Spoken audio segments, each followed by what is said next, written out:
covering Northern California. You're watching Action News Now, coverage you can count on.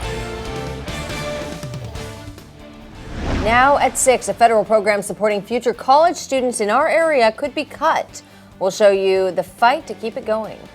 Plus new details on where the fire investigation stands into 2 fires at the same building, Pleasant Valley High School. But first, we're still following that breaking news of the Rancho Fire, which forced evacuations this afternoon in Shasta County. CAL FIRE says the fire is still 0% contained at 157 acres at this hour, even though forward progress has stopped on it. It all started near Gas Point Road in the Cottonwood area. Again, forward progress stopped. So we have live team coverage on this. First of all, Chief Meteorologist Howie Gordon is tracking. Where am I looking? Boy, I knew that was going to happen. Serious story, though. Howie Gordon's tracking conditions for us. Jesse Angelo is live where that fire started. So we'll start with you, Jesse. What's the latest since we last checked in with you about 30 minutes ago?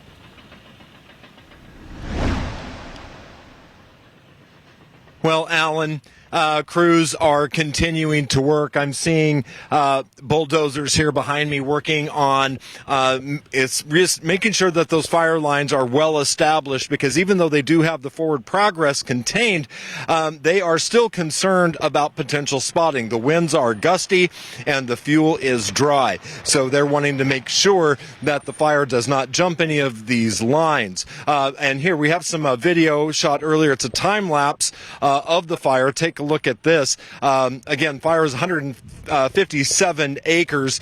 They do have a crime scene established here. I'm told that no firefighters were injured, but there was a civilian who was injured and was taken to a hospital for treatment. Right now, CAL FIRE is still recommending that people in the area remain extra cautious as fires could pop up as a result of this, and that they should be ready to evacuate at a moment's notice. Live in Cottonwood, Jesse Angelo, Action News Now. Thanks, Jesse. And we are taking a live look now from the Alert California camera pointing in that direction. Again, the air's quite hazy there, but not the plume of smoke that Jesse just showed us from an hour or two ago. It's definitely a good sign when you see that, but I mean, for everybody who's out in that area, breathing that in, not great. And Howie, I know you're tracking conditions for us. We're not out of the woods when it comes to fire danger, right? No, really, this is really the first day of it, Haley, for the most part, because it's going to continue to decrease or become a little more dangerous in the coming days, and we're going to break all that down. Now, I guess we'll say on a good note, temperatures are coming down. That slows down the evaporation rate, but we're at the level now with our fuels. Our vegetation, that is continuing to dry out. I know 104 is intense, but 93 and sun, that'll do a number on the vegetation in terms of drying it out as well. Now, wind-wise, yes, we picked up today. We had times we were seeing gusts up to 25 to 30 miles per hour. The positive side of these winds is, for now, moisture-laden air from the Delta breeze. That's helping with our humidity levels, or keeping us a little more moist, not as dry. The thing about it is these winds are going to switch to out of the northwest, and these numbers here are going to drop down and be on the lower side, which that means we are going to have a fire weather watch. And as I said, conditions just began today in terms of turning for the worse. We're going to see more problems with fire weather conditions with a fire weather watch that goes from Saturday and into Sunday, unfortunately. All right, thanks, Howie. Now let's check in with Blake. Hey guys, good evening. Yeah, multiple residents pulling trailers with large animals here. One neighbor was walking her 2 horses. Even a pack of goats were all evacuated away from the fire here on Rancho Estates Road a few hours ago. Crews have left the scene of the fire a little bit up the road here, but as Jesse mentioned, CAL FIRE is telling people to be ready to evacuate still at a moment's notice. Now, this is video of when the fire first broke out and was taken by Steve M., who owns the cattle ranch. As we speak, Shasta County Sheriff's Office deputies were working with residents out here a few hours ago, making sure they were getting what they needed before evacuating. Lots of people with large animals, along with cars filled with families and belongings, were making their way out of here as the fire grew in size. I spoke with some people who live here on Rancho Estates Road about where they're going. We have some friends that live down off Little Woods, and they evacuated with their families. So we're just kind of putting them in our prayers and hoping that the fire stays away from their houses. My husband will stay. We got neighbors and they'll load everybody up. So, but I took the little ones. I'm going to a friend's house right now. Now, if you were evacuated, the collection point is the auction yard in Cottonwood. And according to its outage map, a power outage is affecting hundreds of PG&E customers in the area along Rancho Estates and Gas Plain roads. They expect to be able to turn that power back on by 7 p.m. this evening and about an hour from now. Reporting live in Cottonwood, I'm Blake Mayfield, Action News Now. Thank you, Blake. There are evacuation warnings in place. We have a list of those on our website. Just find this story. Breaking news, a gas leak forced road closures in Chico. The police department says this is in the area of Palm Avenue. Now, the road is closed from East 7th to East 9th, and police say there is no estimated time for reopening, and they're asking you to avoid the area. Because of the current conditions, there could be PG&E public safety power shutoffs today and tomorrow, weather conditions that is.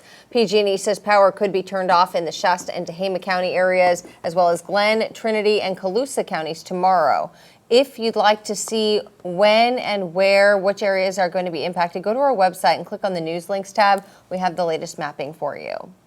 Since March, CAL FIRE agencies across our region have been fully staffed after Governor Gavin Newsom put an executive order in place following the devastating fires in Los Angeles earlier this year. But has the early staffing made a difference here at home? Well, Action News Now reporter Margot Rowe met with CAL FIRE Butte County today to see how that extra hands on deck, that early effort this year, how it's making an impact. Since March 15th, CAL FIRE Butte County has been fully staffed following an executive order due to the fires in Los Angeles. And the early staffing is proving to help the county in more ways than one. It absolutely has made a difference in how fast and how many resources we've been able to get on fires. And that's the goal of CAL FIRE. CAL FIRE Butte County Public Information Officer Rick Carhart told me June is typically the time when the peak staffing period begins, where CAL FIRE will retrain seasonal hires, but this year the training started 3 months earlier. In the past, we've done rehire academies as late as like right now when we're already having fires. And so it's been a real help to have all the personnel on the engines or on the hand crews, fully ready to go. And Carhart says with extra staff means extra equipment, and that can help on a variety of calls like medical, rescue, but especially on wildfires. We are responding as quickly to every fire anywhere in the unit as we ever have, but now we're able to respond sometimes with even more equipment. And the early staffing doesn't just help with wildfires, but can help prevent them. Carhart says this year CAL FIRE has conducted more vegetation management projects throughout the area. That is helping to prevent the fires either from starting or from spreading. So the more fuel prevention, the more fuels work we can get done, the better it is for that fire season coming up. And so we've been very successful. It's unclear if the order will be lifted after this year, but Carhart says he's hoping it'll last for as long as possible. Reporting in Orville, I'm Margot Rowe for Action News Now. One other thing Carhart says, after the executive order, there are now 452 fire personnel on the CAL FIRE Butte unit. Chico police arrested a man they say planned to kill multiple co-workers. Yesterday around 9 a.m., police got a call that an employee had stabbed a co-worker at a radio station in town at Results Radio on Manzanita Court and Mangrove Avenue. Police say the victim was trapped in the rear patio and that the suspect, Kevin Leeson, was inside blocking the victim's escape. Officers broke through a fence at the rear to save the victim, who they say had only minor injuries. Police brought in a trained crisis negotiator to give Leeson a chance to safely surrender, and they arrested him without having to use force for attempted murder and assault with a deadly weapon. A long-running federal program that supports the city of Chico and hundreds of future college students is at risk of being eliminated. That's a move that would save the federal government more than $1 billion. Well, this morning, 180 high school students from 19 schools in our region, each from low-income families, made their way to Chico's Bidwell Park. The students took part in vegetation management with the TRIO Upward Bound program. It emphasizes environmental stewardship while preparing students for college. This program really helps students prepare for college. They'll be the first in their families to go to college. So we provide academic advising, we provide rigorous college courses during the summer. We reached out to Congressman Doug LaMalfa, and he said he's advocating to keep the program in the federal budget. Happening now, it is Juneteenth and a celebration is underway. The holiday marks the 160th anniversary of the freedom of slaves in Texas and when the last slaves were notified of their freedom. And there are celebrations happening now in Redding and in Chico. Building Leaders Advocates and Community Connections is hosting the third annual Juneteenth celebration at DeGarmo Park in Chico. There's live music and local art, food, and booths from Black-owned businesses. It is underway right now and continues through 8 o'clock tonight. There's also a celebration until 8 in downtown Redding along Market Street. We continue following the Rancho Fire burning in Shasta County. Chief Meteorologist Howie Gordon is tracking those conditions. But first and straight ahead, new details where the fire investigation stands at Pleasant Valley High School.